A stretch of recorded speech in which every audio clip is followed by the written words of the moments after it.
पहुँचा था माँ के दरबार, वो मैया मेरी सो रही थी।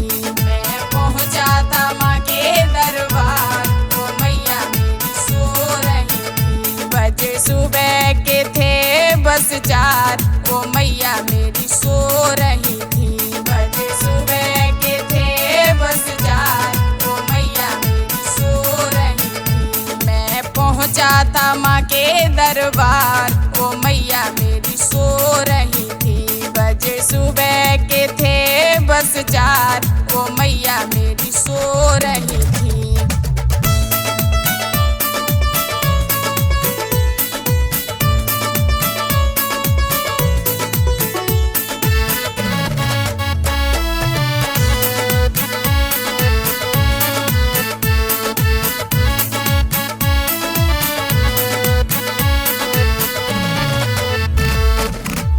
बोला मैया कैसी निंदिया में सो गई।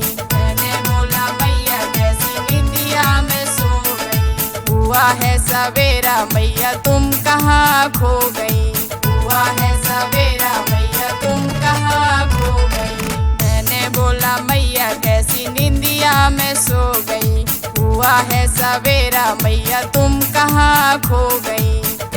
अब खोल दो ना, अब खोल दो ना, अब खोल दो ना अपने किवाड़, हो मैया मेरी सो रही थी।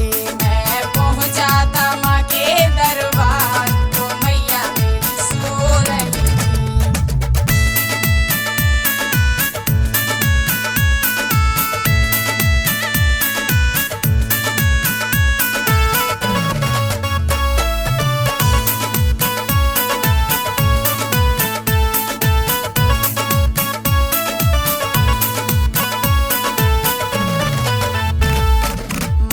बोली मुझे बेटा क्यों यूं जगाया है। मैया बोली मुझे बेटा क्यों यूं जगाया है। सुबह सुबह मेरे लिए क्या लेके आया है। सुबह सुबह मेरे लिए क्या लेके आया है। मैया बोली मुझे बेटा क्यों यूं जगाया है। सुबह सुबह मेरे लिए क्या लेके आया है। फिर मैंने बोला, फिर मैंने बोला लाया मैं सिंगार, ओ मैया मेरी सो रही थी। मैं पहुँचा था माँ के दरबार, ओ मैया मेरी सो रही थी।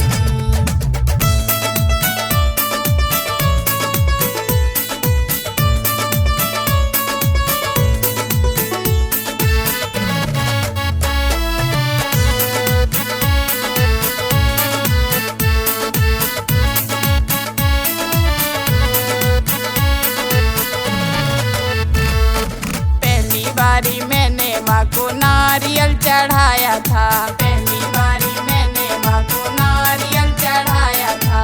दूसरी बारी मैंने श्रृंगार कराया था।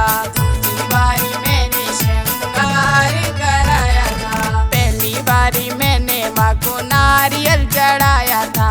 दूसरी बारी मैंने श्रृंगार कराया था। फिर तीसरी बारी, फिर तीसरी बारी चुन्नी और हार, हो मैया मेरी सो रही थी। मैं पहुँचा था माँ के दरबार, हो मैया मेरी सो रही थी।